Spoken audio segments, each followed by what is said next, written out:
Olá pessoal, tudo bem? Estamos voltando com mais um estudo de caso, e o estudo de caso hoje é um pouquinho complicado e até um pouco polêmico. Eu não gosto de polêmica, mas dessa vez eu acho que eu vou ter que encarar, tá bom? Então eu coloquei o título do nosso estudo de caso: Estou ouvindo uma voz. Estranho, né? Mas o caso aconteceu alguns anos atrás, quando nós tivemos que tratar o caso de uma criança. Ela tinha na época 9 anos, tá? E ela disse para o pai dela que estava ouvindo uma voz. E a voz dizia que ela tinha que se suicidar, ela tinha que se matar. E o pai, muito preocupado, nos chamou lá na sua casa para a gente conversar. Eu fui com a minha esposa, nós conversamos lá, tivemos um tempo lá com a família deles. E durante esse tempo, ela chegou próximo dele e disse: papai, estou ouvindo. Aí o pai chegou para a gente e relatou o caso. Eu disse: tá bom, deixa a gente cuidar e vamos pensar em alguma forma de ajudar. O nome que eu estou usando hoje é Letícia. Óbvio, lembra, é um nome fictício, para que não haja nenhum problema com relação à identificação do caso, tá bom? Então, eu tenho algumas perguntas para fazer, mesmo esquema. Eu quero que você dê uma pausa depois aí no vídeo para responder essas perguntas. A primeira pergunta é: será que a Letícia está sofrendo algum tipo de possessão demoníaca? A segunda pergunta: pode uma criança ficar possessa? Será que existe algum caso na Bíblia que nos ajude com relação a esse assunto? E por último, como é que a gente pode ajudar a Letícia? Então, nós vamos dar uma pequena pausa aí no vídeo, eu vou dar só 5 segundos, você dá uma pausa, pensa um pouquinho nessas perguntas e daqui a pouco a gente volta com as respostas, tá bom? Valeu! E aí, conseguiram a resposta para essas perguntas? Então vamos lá. Eu quero primeiro olhar para as escrituras e pensar um pouquinho no que significa possessão demoníaca. Vejamos 2 textos bíblicos que nos ajudam a pensar um pouquinho no caso da Letícia, tá? Então o primeiro nós vamos encontrar em Marcos, capítulo 9, versos 17 e 18. Diz assim: e um dentre a multidão respondeu: mestre, trouxe-te o meu filho, possesso de um espírito mudo, e este, onde quer que o apanha, lança-o por terra, e ele espuma, rilha os dentes e vai definhando. Roguei a teus discípulos que o expelisse, e eles não puderam. Pula para o versículo 21. Perguntou-lhe Jesus ao pai do menino: há quanto tempo isso lhe sucede? Desde a infância, respondeu. Então esse é um dos casos que nós encontramos de possessão demoníaca infantil. Tem o segundo caso, que nós vamos encontrar lá em Marcos, capítulo 7, no versículo 25. Diz assim: porque uma mulher cuja filhinha estava possessa de espírito imundo, tendo ouvido a respeito dele, veio e prostrou-se-lhe aos pés.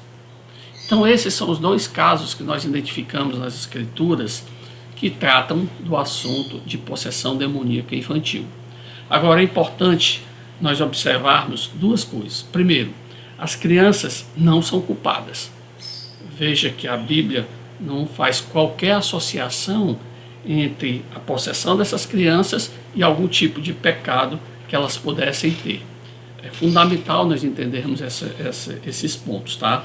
Eu não estou dizendo que as crianças não são pecadoras, elas são pecadoras, elas cometem pecado, nós nascemos com a natureza pecaminosa, mas note claramente que a Bíblia não diz: ela cometeu esse pecado, por causa desse pecado ela esteve possessa. A Bíblia não trata disso.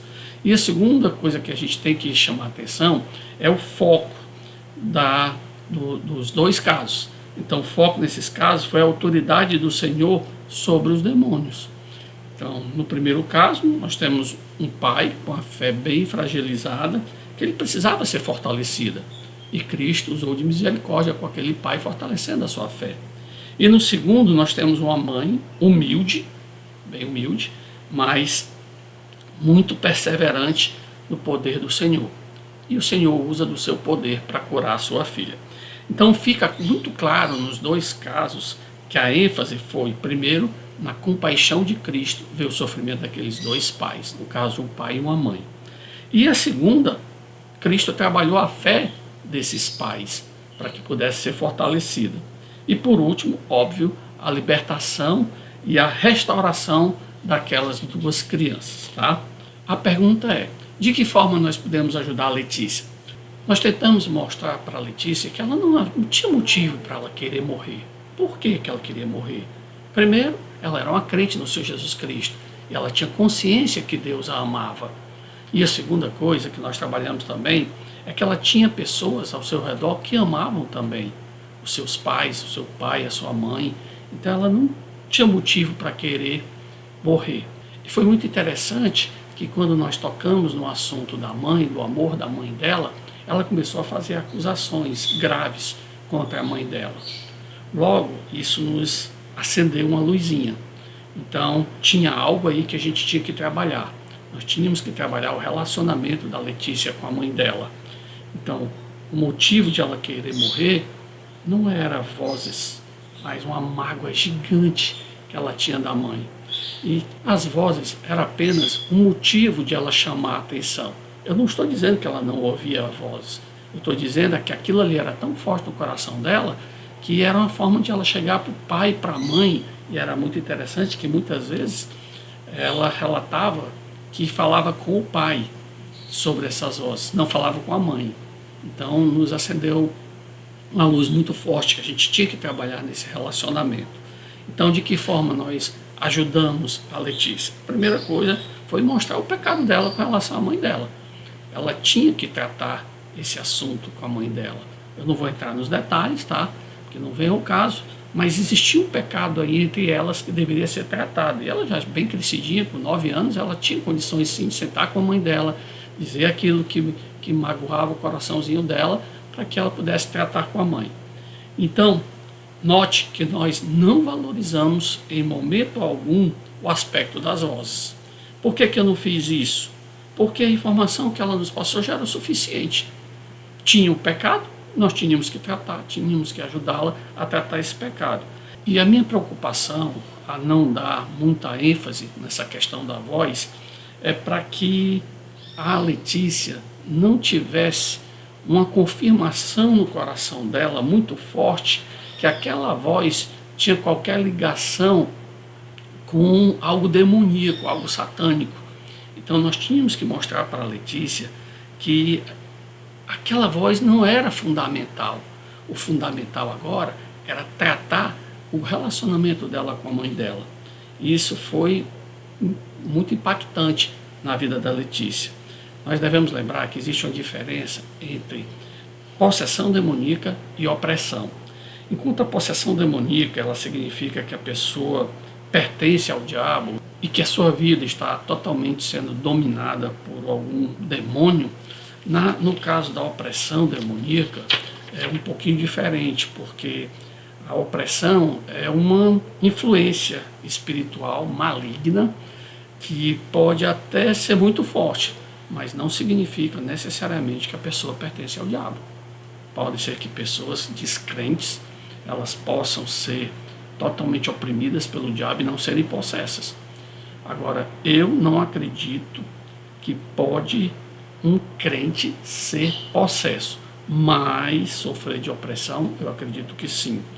Pode ter casos onde Deus permite que nós sejamos oprimidos, para que a gente possa confiar mais no Senhor, para que a gente possa, no caso da Letícia, ela precisava ter um sentimento de perdão, de acabar com aquela mágoa todinha, e de alguma forma eu acredito que Deus utilizou aquilo que aconteceu com ela para que ela pudesse tratar. E interessante que o resultado final foi que ela pediu perdão à mãe e nunca mais ouviu aquela voz. Conversei depois algum tempo com ela. E aí, Letícia, como é que tá, tio? Tá tão bom, graças a Deus, tá tudo em paz. A minha mãe entendeu, eu pedi perdão a ela pediu perdão para mim. E foi um tempo de restauração naquela família. E hoje eu posso até testemunhar que a Letícia é uma menina firme na igreja, é uma menina totalmente transformada pela palavra de Deus. E foi muito bom poder participar daquele momento de luta com aquela família e ver a vitória em Cristo. Tá bom? Então eu quero encerrar aqui, tá? Hoje, com a história da Letícia. e espero que tenha lhe ajudado. E fique à vontade para fazer qualquer pergunta, qualquer comentário e dar alguma sugestão para o nosso próximo estudo de caso, tá bom? Um abraço e até a próxima. Tchau.